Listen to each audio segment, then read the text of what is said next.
Hello विवेकियंस, कैसे हैं आप सब। आशा करती हूँ आप सभी ठीक व स्वस्थ होंगे। मैं आपकी सोनाली मैम, कक्षा तीसरी की अध्यापिका। तो बच्चों, अब तक हमने पाठ 2 का पहला पृष्ठ और दूसरे पृष्ठ का आधा भाग पढ़ा था और इस कहानी में हमने अब तक पढ़ा कि एक बगीचा था और बगीचे में बहुत सारे वृक्ष लगे हुए थे और उन्हीं वृक्षों पर बहुत सारे फल भी थे। उन पेड़ों पर बहुत सारे पक्षियों के घोंसले भी थे। वहीं आम के पेड़ के मोटे तने में एक बड़ा कोटर था और कोटर के भीतर किसका जोड़ा रहता था? तोता और तोती का जोड़ा रहता था। अब वसंत ऋतु बीत चुका था और गर्मियाँ आ गई थी। गर्मियों में आम के पेड़ खट्टे मीठे आमों से भरा था। एक दिन तोते ने तोती से कहा कि आजकल मौसम बहुत अच्छा है, पेड़ों पर बहुत सारे फल लगे हुए हैं, मेरा जन्मदिन आने वाला है, तो क्यों ना सभी पक्षियों को दावत पर बुलाया जाए। तोते ने अपने सभी मित्रों को जन्मदिन पर आने के लिए कहा। कोयल खुशी से चहकते हुए बोली, मैं तुम्हारे जन्मदिन पर गाना गाऊंगी। और मोर बोला कि मैं नाचूंगा। मैना और गौरैया बोली कि हम बैठने की जगह साफ कर देंगी।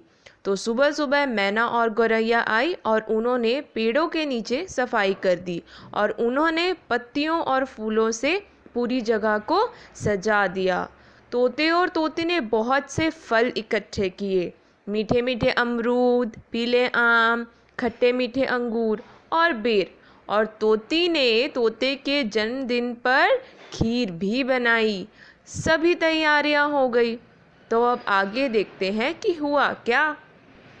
आम के वृक्ष की ऊंची डाल पर एक कौवा रहता था।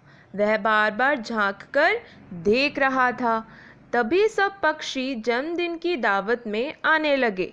पहले कोयल आई, फिर मोर, मैना और गौरैया।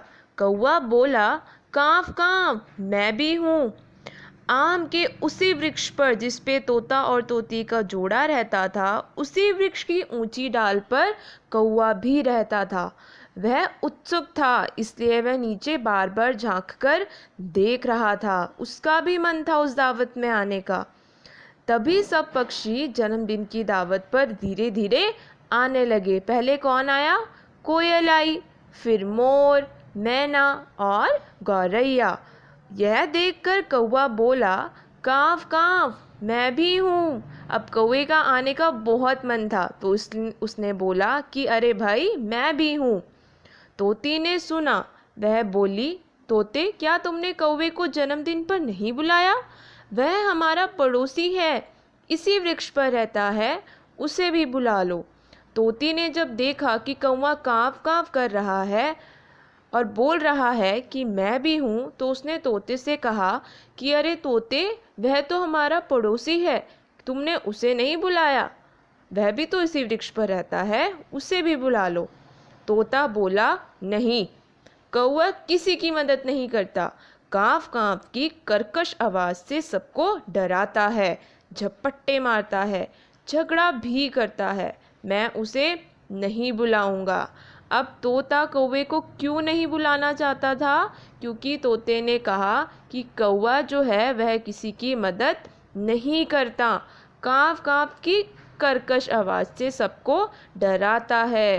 कर्कश आवाज़ मतलब कड़वी आवाज़, जो हमारे कानों को थोड़ा चुभती है। तो कौवे की आवाज़ थोड़ी हमारे कान में लगती है जैसे, तो उसी आवाज़ को उन्होंने कर्कश आवाज़ कहा है। और सबको कौवा क्या करता है?